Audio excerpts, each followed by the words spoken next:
Hello everyone! So today we're going to talk about my favorite memory card of all time. Now you probably know what it is if you did read the title of this particular video, but if you haven't, that's okay, because I'm going to show it to you anyway.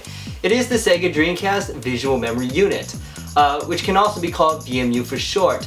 The reason why this sweet memory card is my favorite of all time is because it has a lot of amazing features that I would definitely love to cover in today's video. So, without much further ado, let's begin. The VMU was released on July of 1998, which is actually 4 months before the launch of the Dreamcast in Japan. And this release of the VMU is quite interesting because it comes with a built-in game.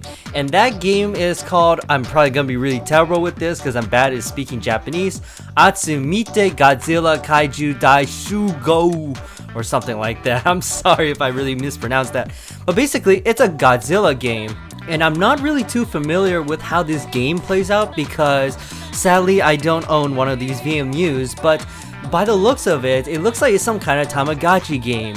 Now if you don't know what a Tamagotchi game is, it's basically like a pet simulator type of thing that was really crazy in the 90s.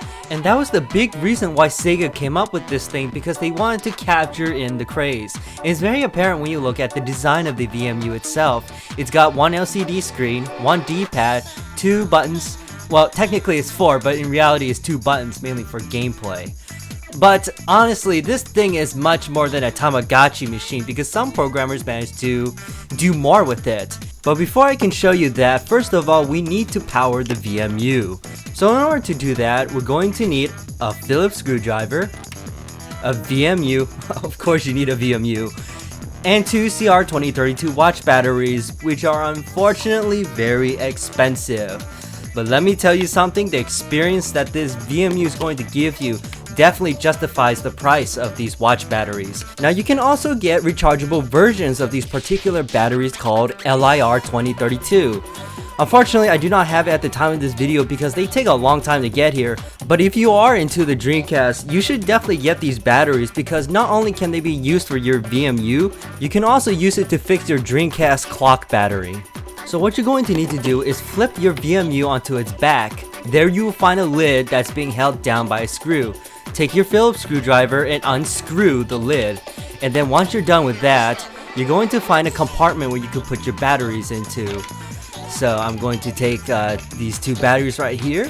And what I usually do is I always press down on the batteries. And when you hear the beep, that's good. Because sometimes those contacts can be dirty sometimes. And if that is the case, then you should definitely take some isopropyl alcohol, put it on a cotton swab, and just clean up the contacts. But since we're fine in this case, we're just going to take the lid and we're going to screw the lid back onto the VMU. And once you've done that, you should be greeted with this happy little screen right here. And basically this is the time setting screen. And I'm not going to waste any time with it, no pun intended, because basically what happens is that when the VMU's battery dies, all your time settings goes with it. So I virtually see no point with doing anything with that. So here we are in the main menu screen of the visual memory unit. And what you can do is you can basically toggle through 3 different modes. The mode that I'm selecting right now is basically the time mode, and in this it just keeps track of the time that you input it into it, and it has this really cool animation of a dog jumping, I guess. And so the second mode that you have here is basically you can interact with all the files that you have saved onto your VMU. Yes, do not forget that the VMU is a memory card. And basically you can copy your data, you can delete it. Why would I want to do that? But you have the option if you want to do that. But yeah, I'm basically going to exit out of there. And then the third mode is in my opinion, the best part of this thing. And that is the game mode. Now obviously you need to have a game downloaded into your VMU in order to access this feature, because if you don't, it's just going to say there's nothing in here. And in this case, I do have a game downloaded onto this VMU. It is from a super awesome game, Power Stone. Yes, a fantastic game by Capcom.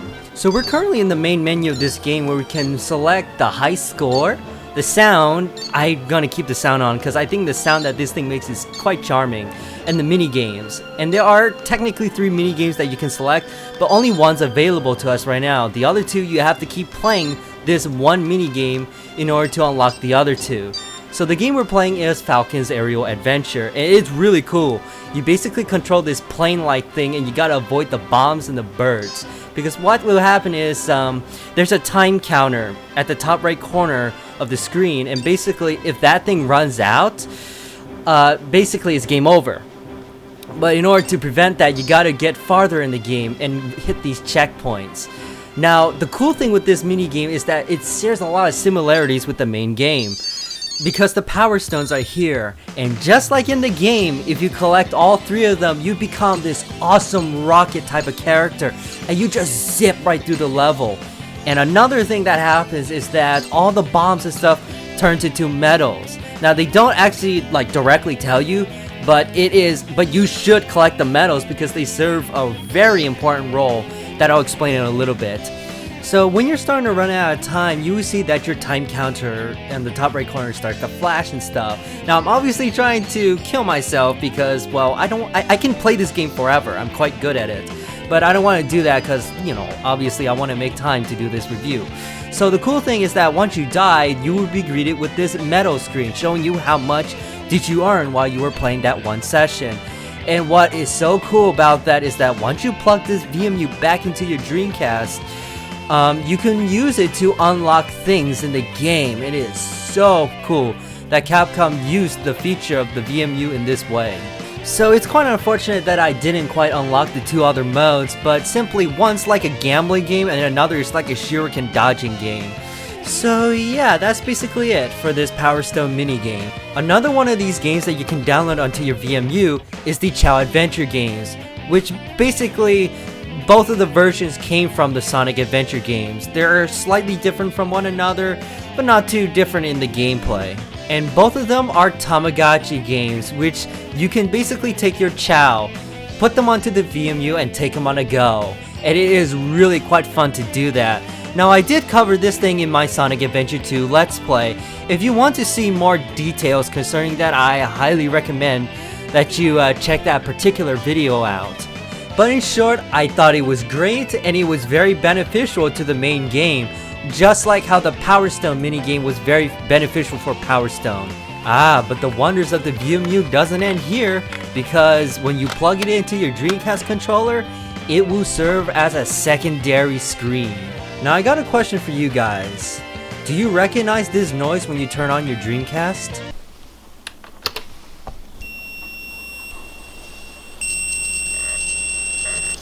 Well, the amazing thing is that since we put the battery into the VMU, you will never hear this noise again. Until the battery dies, of course. So anyways, let's get back to talking about the dual screen functionality of the Dreamcast VMU. So the first game we're going to talk about is Sonic Adventure. Now in this game, generally when you're like on the title screen and stuff, the VMU would generally display the logo of Sonic Adventure and maybe some of the characters as well. But in the main game, it is a totally different story. So here we are in Emerald Coast, and if you look down at your Dreamcast controller, you will notice there's a picture of a Chao on the VMU display screen. And the way this game uses this is very interesting. So I'm basically standing still right now. If you notice, there's a picture of a Chao sleeping. Notice what happens when I jump. The Chao will jump along with me as you're basically jumping inside of the game. And if I run around and stuff, the screen will show that the Chao is like walking. This is really cool. And then when I try to use the spin dash, which is Sonic's attack move, you will notice that the Chao attempts to punch. Now, I know this may seem very trivial to you guys, but I honestly think this is a really nice touch to this game. But don't worry, I got a perfect example of a game that uses this feature in a much more useful way. And that game is Resident Evil Code Veronica. The way that this game uses it is that it basically displays the health of your character on the VMU display screen, as you can see right here. And this is a really useful feature because in the old Resident Evil games, you would always have to go to the menu in order to see what your character's health is. Well, if you play those games on the Dreamcast, you never have to do that. You just need to simply look at your Dreamcast controller and that's all you need to do. So the 4 different types of health that the VMU screen will display is Fine, Caution. Yes, there's 2 types of caution. One is like kind of Ripley and the one is less Ripley. And then there's Danger, which basically means that you're about to die. And guess what happens when you die in this game? Yep, there's actually a whole nother VMU display screen just for that. That's cool. So there are just a couple more things that I would like to go over concerning the VMU. So what I got here is actually every single variation of the VMU that was released here in North America, and I am quite happy to have them. They are white, red, yellow, green, blue, and black.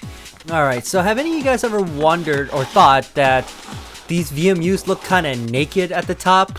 Well, that's because originally that they came with these dust cover things. And the unfortunate part about that is that many people lost these things over time.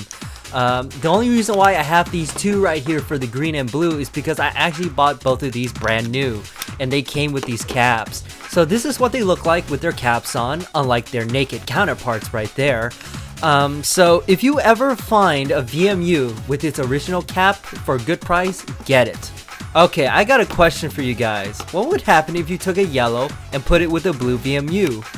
Oh my goodness, you get green, and green is so freaking awesome because that's my favorite color. But now, unfortunately, I have only one VMU versus two. Aww. Well, don't worry about that because I'm totally messing with you guys. They're right here. But yes, you can actually plug any two VMUs together. It doesn't have to be yellow or blue, it could be any color. And what this does is quite fascinating because if you manage to get both of these powered by batteries, you can actually exchange files between the two of them, and also you can play games together. Now here's another thing. What if you took a Rumble Pack and tried to plug it to a VMU? You can't, unfortunately, because there's a tab on these Rumble Packs that prevent this from happening. However, there is a really cool discovery that another YouTuber made, and his name is Adam Koralik, and oh my goodness, if you guys haven't seen this channel, you need to check it out because he is an awesome YouTuber that makes a lot of great gaming discussion videos. He shows you how to clean consoles, and he is the man when it comes to Dreamcast stuff. But anyways, what Mr. Koralik discovered in one of his Dreamcast videos is that you can actually plug a Naki Rumble Pack into a VMU and it would actually fit in there. That's crazy.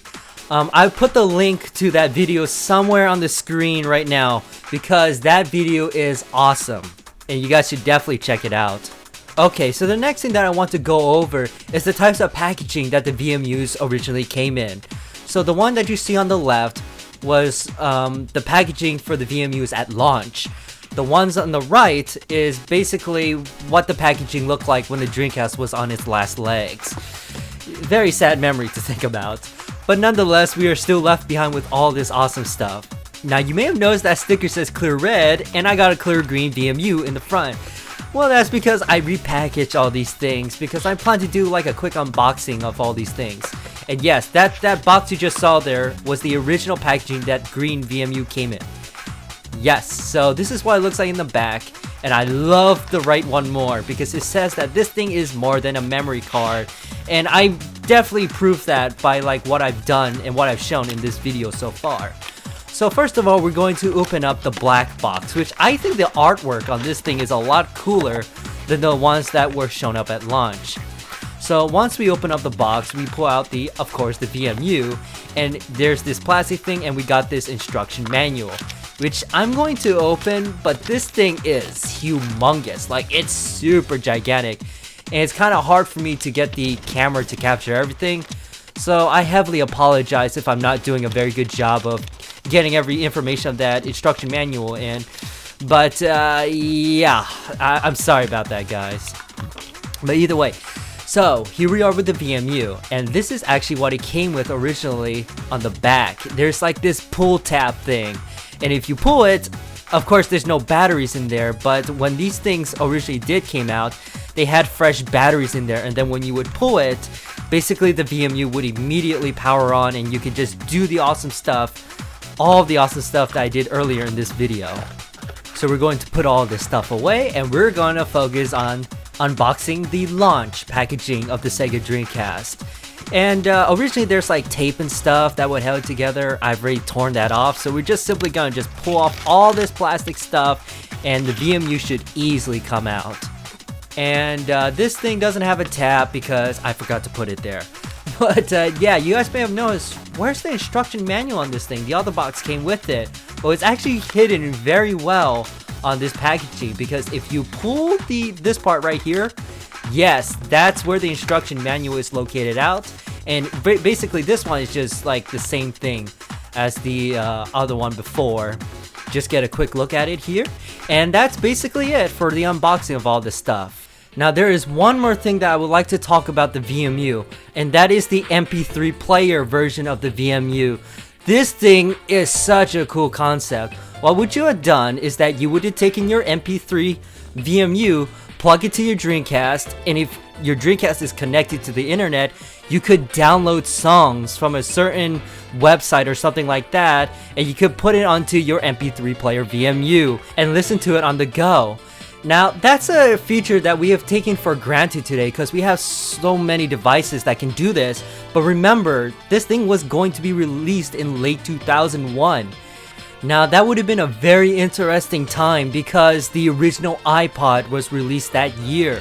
So yes, there would have been a battle between the MP3 VMU versus the original iPod. Now which device do I think would have won? I don't know, because the battle never happened. However, it was rumored that the VMU MP3 was going to cost only $100 versus the iPod's $399. But the VMU MP3 would contain only 64 megabytes of memory versus the iPod's 5 gigabytes of memory.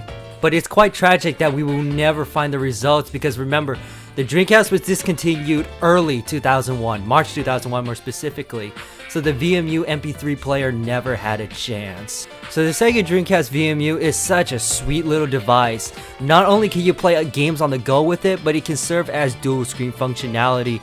And it was very tragic that we never got to see the VMU MP3 player. But nonetheless, this thing will always be my favorite memory card of all time. Well, I hope you guys enjoyed my review of the VMU, and I just want to end this video by saying, may the dream be with you.